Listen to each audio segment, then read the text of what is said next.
Blodkredsløbet består af 4 hovedgrupper, som er lungerne, hjertet, blodet og blodkarnettet. Hjertet sidder længst til venstre side. Hjertet er lige som en pumpe. Uden et hjerte lever vi ikke. Hjertets venstre side pumper det iltede blod fra lungerne ud i kroppens blodkarnet, mens den højre side pumper det iltfattige blod.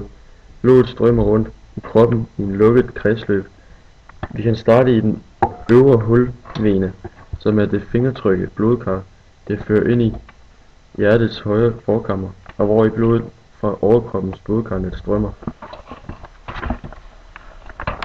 Lungerne består af ca. 300 millioner alveoler, og omkring hver af disse små luftfyldte blærer slynger sig et ultra tyndt blodkar.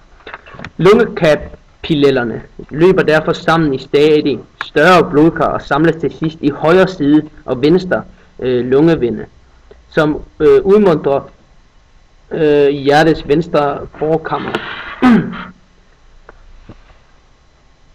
Det iltede blod er nu klar til at blive pumpet ud i kroppens store kredsløb.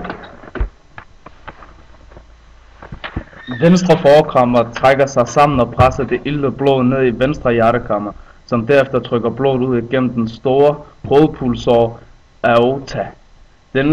Dennes valter ud af de store arterier, som forsyner de enkelte væv og organer med blod.